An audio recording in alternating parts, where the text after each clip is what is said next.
श्री कृष्ण जी बोले, हे युधिष्ठिर, आषाढ़ मास के कृष्ण पक्ष की एकादशी का नाम योगिनी है। इसके महात्म्य की एक पौराणिक कथा कहता हूँ। अलकापुरी में शंकर के भक्त कुबेर जी रहते थे। पूजा के लिए हेममाली पुष्प लाया करता था। उसकी स्त्री अति सुंदर थी। उनका नाम विशालाक्षी था। हेममाली एक दिन मानसरोवर से पुष्प तोड़कर घर ला आया। पत्नी की छवि देख करके कामातुर हो गया। पूजा के फूल भूल गए। कुबेर भंडारी रास्ता देखते रह गए और माली के घर कोक शास्त्र की क्रीड़ाएं होने लगी। यक्षपति कुबेर ने गुप्त यक्षों को भेजा। वो उसके कुकर्मों को देख गए और उस महाअंधे ने उनको नहीं देखा। कुबेर ने माली को बुला करके कहा, अरे पापी, महापापी नीच, तूने मेरे पूज्यवर जी का तिरस्कार किया है। इस कारण श्राप देता हूँ, तू स्त्री के वियोग से दुख भोगेगा। मृत्युलोक में जाकर कोढ़ी होगा। कुबेर के श्राप से वो माली पृथ्वी पर गिराया गया। स्त्री का वियोग हो गया।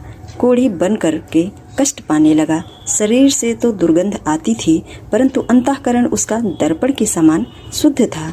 शंकर भक्ति के प्रभाव से उसे पिछले जन्म की स्मृति थी। प्रायश्चित करने के लिए वो हरिद्वार में आया। गंगा जी का स्नान किया, परंतु मधुमक्खियों ने उसका पीछा नहीं छोड़ा। भिन्न भिन्न करती ही रही। अंत में पतित पावनी देवी भूमि उत्तराखंड को चला गया। देवप्रयाग होता हुआ जमुनोत्री के तट पर पहुंचा, जहां चिरंजीवा महामुनि मार्केंडे जी का आश्रम था। उनके दर्शन से मक्खियां तो अंतर्ध्यान हो गईं। हेममाली उनके चरणों में गिर पड़ा। अपने अपराध की कथा सुना करके मुक्ति का उपाय पूछा। मार्केंडे जी ने कहा, तुम आषाढ़ मास के कृष्ण पक्ष की एकादशी का व्रत विधि सहित करो, पापों का इससे नाश हो जाएगा। अतः हेममाली ने मुनि की शिक्षा पा करके योगिनी एकादशी का व्रत विधि सहित किया और उसके प्रभाव से अपने दिव्य स्वरूप को पुनः प्राप्त किया।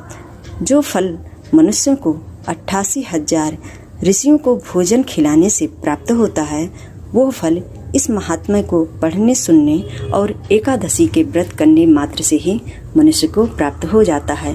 इसलिए हे अर्जुन, इस कलिकाल में यदि कोई प्राणी इस एकादशी का व्रत धारण करेगा तो भगवान श्री हरि विष्णु की कृपा से उसके सभी दुख दरिद्र मिटेंगे और जाने अनजाने में किए हुए पापों का नाश होगा।